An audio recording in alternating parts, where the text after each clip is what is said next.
Now this is a kind of an obvious thing. It seems that you shouldn't even have to state it. How many people feel they're working on projects today with a shared vision?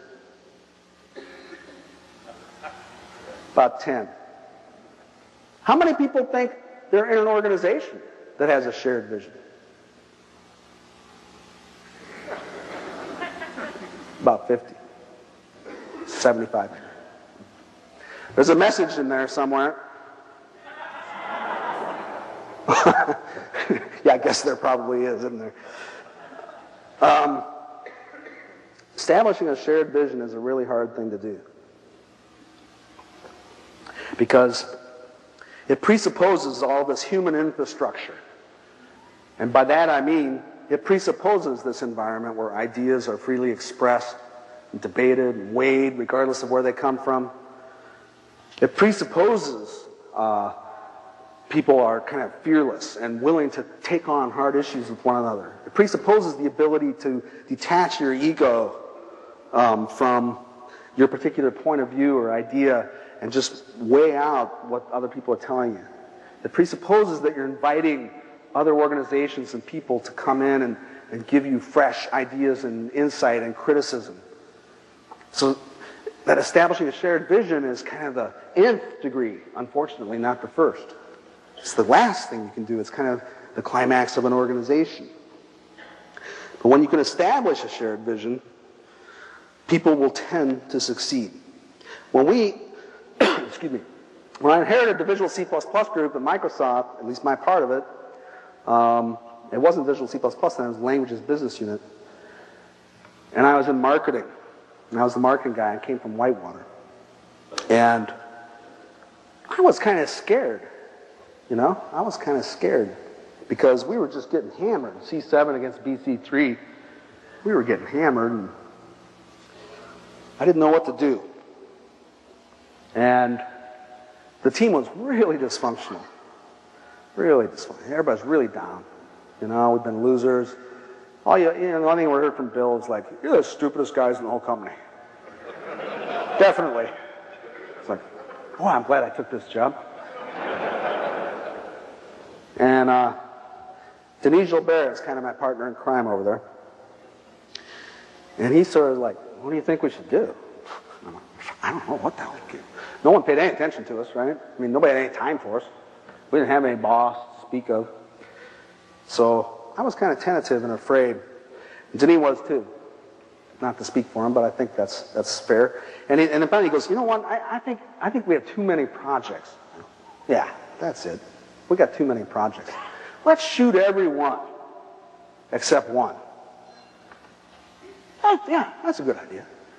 So he stood up and we called everybody into a room like this and we said, you know, we got too many projects. We want to beat the tar out of boiler. And in order to do that, we're going to just take all our people and put them on one project and just clobber the hell out of them. And everybody goes, that sounds good to me. It beats frittering away our time. So he did that. That was very creative. That's pretty much his thing. He did that, you know. But that didn't mean we knew how to shift software. That didn't mean we knew how to exchange ideas, how to make things great. So we just still kept slipping and bumbling and not knowing what the hell we were doing. Till finally a guy by the name of Jeff Harbers came and talked to me. He goes, did any of you know Jeff Harbers? No? Well, Jeff is an old-time Microsoft guy. Long-time guy. Very talented, brilliant guy. Drove me crazy. Right? Smarter than I was, more experienced than I was. Fortunately, he wasn't better looking. So, Jeff goes into my office and closes the door. And he says, what do you think of how it's going? And I said, I don't, it doesn't feel good. I don't think we're going to make our date. He said, it was a hard date, right? We had to be at SD, a show. I don't think we're going to make it. And he's like, yeah, what are you doing about it? I'm like, well, I'm doing everything I can. I try and advise Denis, and he's the development manager. I'm just a marketing guy. He goes, yeah, well, I think you're just really slow. I'm like, what? Yeah, I think that you are really slow. You can ship this product and you're not doing it.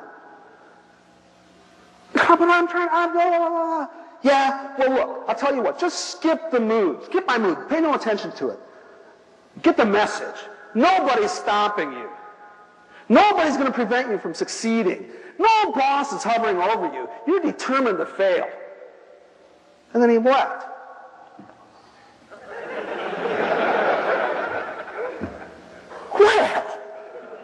Well, who the hell is he to talk to me that way? And I sat there, and at 4 in the morning that night, when I go, I should have said. At 4 in the morning, I went, he's right. I can ship this product. This is not rocket science.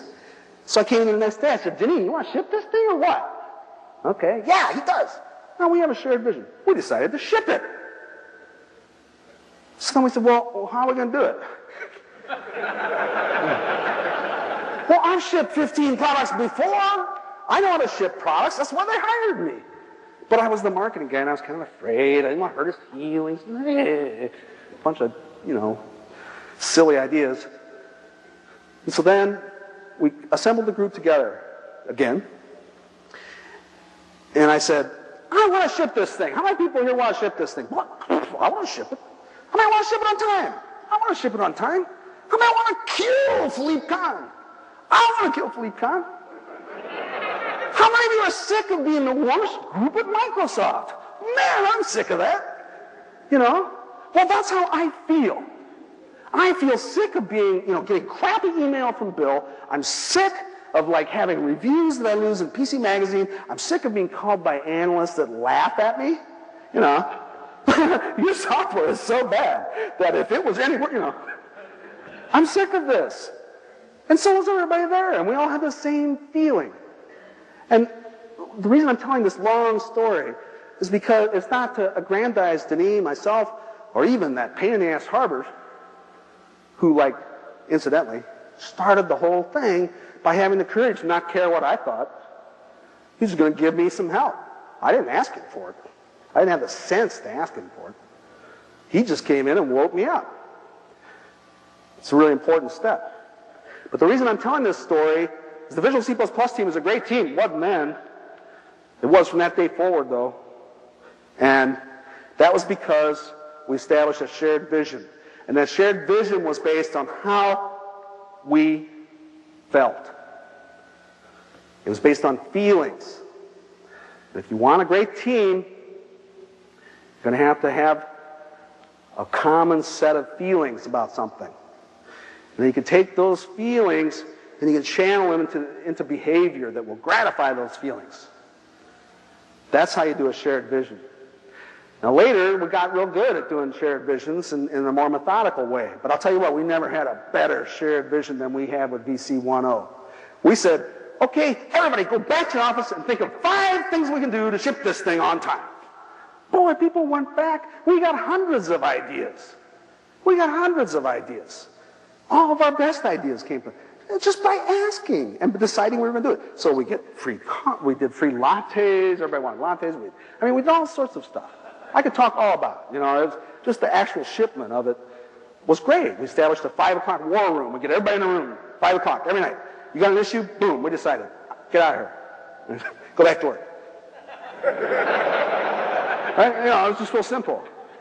And nobody took charge. Nobody took charge. It was just we could watch the vision materialize. Okay, we got 1,800 bugs. We're almost there.